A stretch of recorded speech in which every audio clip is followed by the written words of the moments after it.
Itinuri ng mga eksperto ng FIVOX kung ligtas pang tayuan ng panibagong istruktura ang nagibang tulay sa Surigao City. Binisita rin nila ang iba pang napinsala ng lindol. Samantala sa kabila ng sakuna, natuloy pa rin ang palitan ng IDU sa kasalang bayan sa Surigao City ngayong Valentine's Day. Live mula sa Surigao City, may report si Steve Dailisan. Steve? Jessica, nasa 179 aftershocks na ang naitatala ng FIVOX. Kanina, nabigyan tayo ng pagkakataon na makasama dun sa ginawa nilang pagsusuri. Mahalaga kasi, Jessica, na mabigyan ng tamang kaalaman yung mga kababayan natin dito sa Surigao at maiwasan na hanggat maaari yung pagtatayo ng struktura dun sa dinadaanan ng Surigao segment ng Philippine Fault. Isa ang Anaw-Awon Bridge sa mga pinakanapinsala ng magnitude 6.7 na lindol na tumama sa Surigao Biyernes ng gabi. Ito ang nagkokonekta sa Surigao City at bayan ng San Francisco. Nahati sa tatlo ang higit kalahating kilometrong tulay. Isa ang Anaw-Awon Bridge sa mga binalikan ng Philippine Institute of Volcanology and Seismology of FIVOX ngayong araw para suriin kung ligtas pa bang tayuan ng istruktura ang lugar. Nung mag-walk the fault ang FIVOX noong 2014, tinukoy na nila itong Anaw-Awon Bridge na dinaanan ng Surigao segment ng Philippine Fault. Ngayon, ang iniimbestigahan nila ay kung dito ba mismo matatagpuan yung fault, lalo't nagkaroon ng mga malaking uka dito sa lupa na tumulay dito sa Anaw-Awon River hanggang doon sa kabilang dako, mga 2 kilometro pa ang layo. Sinuri ng mga siyentipiko ang haba at dinaanan ng uka at kung kahalintulad ba ito ng fault line na nalikha noong unang lumindol sa Surigao noong 1879. Meron na kami existing na map eh. So, tinitignan namin kung yung bang na-map namin, doon talaga nagkaroon ng rupture. May nakalaan ng 50 milyong piso para sa tulay pero aaralin pa kung itutuloy ang pagtatayo nito. Pinasyalan din ng FIVOX ang poblasyon sa bayan ng San Francisco. Habang nagsusuri, nakaramdam pa kami ng aftershocks na normal daw dahil sa paggalaw ng local faults. Pero ang humapay na 2 palapag na gusaling ito ng San Nicolas High School ang higit na magpapaliwanag kung paano ang naging paggalaw ng lupa sa kasagsagan ng lindol. Itong building na to, almost perpendicular siya doon sa fault. Tapos ito yung itsura niya. So kumbaga ito sumasayaw yung building na to. Mula kalsada hanggang sa loob ng simbahan nagkalat ang mga uka. Kalintulad din daw ito ng mga uka na makikita naman sa Surigao Airport. Maari pa raw gamitin pero dapat daw nakapala ng semento at dapat ay mas compact. Itong lugar na to malambot, liquefaction prone area. So ito yung tinatawag na liquefaction na may mga lugar dito na pwedeng sumirit yung tubig. Yung tubig o yung putik sa ilalim ng lupa, o siguro kapalan yung semento, mas maayos yung concreting niya doon. Gagawa raw ng rekomendasyon ng FIVOX para makatulong sa maayos na pagpaplano ng lokal na pamahalaan.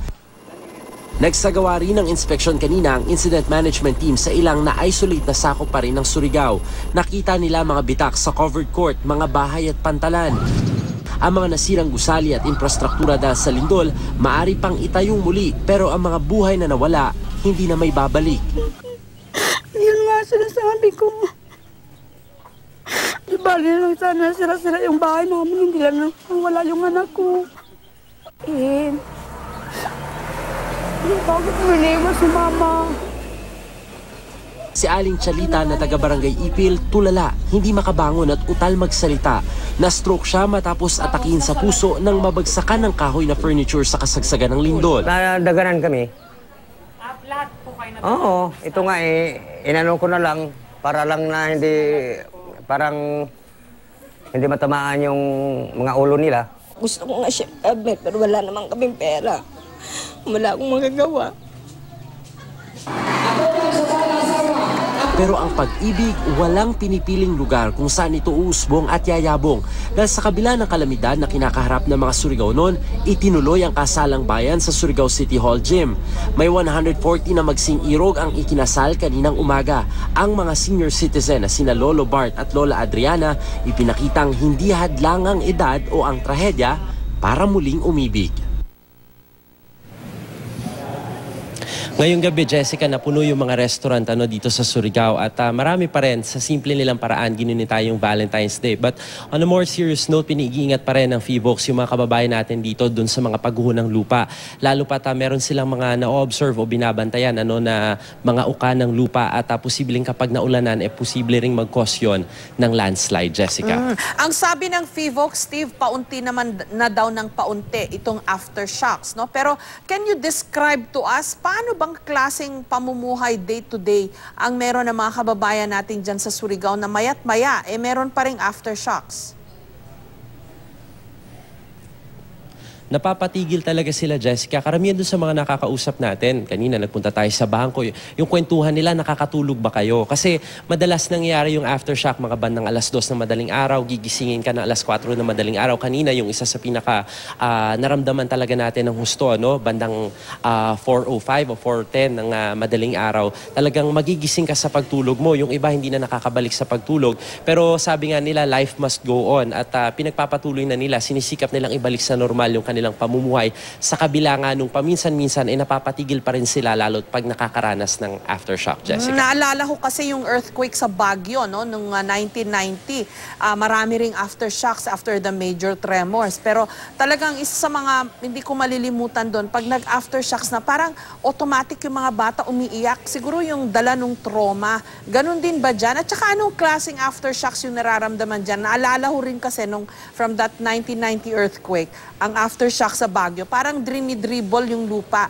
Yung iba naman sinasabi parang sumasayaw, pero tandang-tanda ko parang nagde-dribble Anong klaseng aftershocks nararamdaman dyan sa Surigao?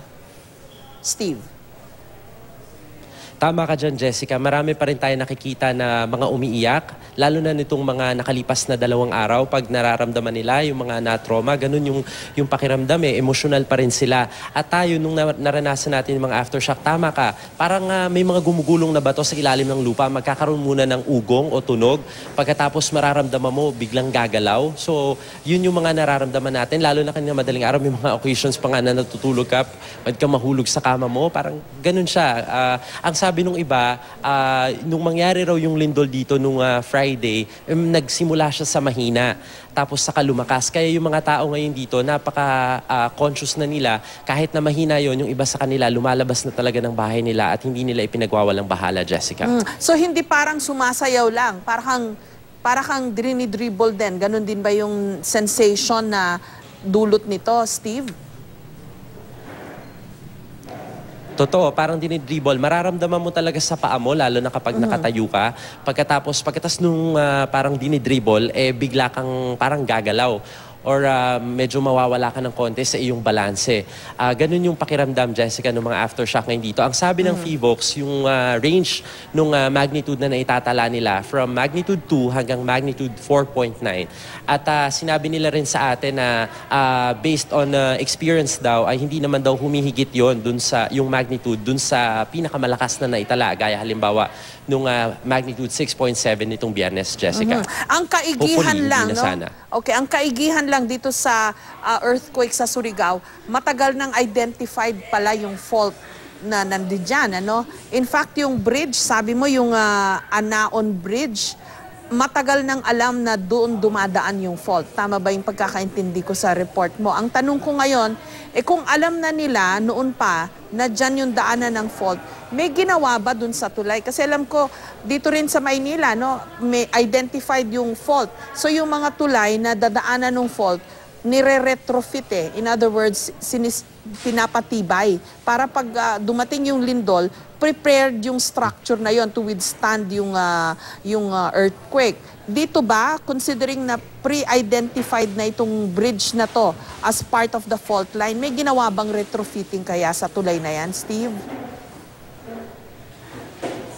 Unfortunately, wala, Jessica. 2007, 2008, na-observe na ng FIVOX na meron ng mga bitak dun sa tulay. Ngayon, nag-walk the fault ng 2014, pero wala pa rin nangyari. Ang sabi sa atin ng lokal na pamahalaan dito, nagkaroon na ng initial funding na 50 million pesos, pero inabutan na nga nitong lindol na ito. Kaya nga, ang tanong nila ngayon, either padadagdagan nila ng yung nakausap natin si Vice Governor Egay kanina, sabi niya, either padagdagan nila ng 100 million pesos para dun sa DPWH or i-reroute na lamang lamang at iwasan na yung mismong portion na yon, lalo't isa yon dun sa na-identify sa mapa na dinadaanan ng Surigao segment, Jessica. Kasi a footnote, no, tanda ko, after na mangyari nung malakas na earthquake sa San Francisco, sa California, yung mga flyover na mga poste dito sa EDSA, dati kwadrado lang yan eh, ginawa nilang round. Kasi yun yung tinatawag nilang retrofitting. Baka maigi na nakikinig sana yung mga opisyal ng local government units natin kung saan alam naman nila kung saan itong mga fault na to, no? Tignan nyo na ho yung mga tulay nyo. At maybe ipush nila na i-retrofit din yung kanilang mga tulay. Kasi tignan nyo ho nangyari sa Surigao, identified na fault line, bahagi ng fault line yung tulay, pero walang ginawa. Diba, Steve? Totoo, Jessica. At yung mapa ng PHIVOLCS ay yung buong Philippine fault. Mula yan dun sa Luzon, pababa hanggang Mindanao, hanggang Mati City. So, I think it's time na wag nang antayin na mangyari ulit na mabibiyak yung tulay. Mabuti na lamang walang gaanong casualty na dumadaan din sa tulay na yon kasi nahati siya sa tatlo. Sana nga, pagtibayan niya at paglaanan na ng pondo, ngayon pa lang, hindi kung kailan darating na naman yung panibagong kalamidad, Jessica. Maraming salamat sa iyo at ingat kayo dyan sa Surigao, Steve Dailisan.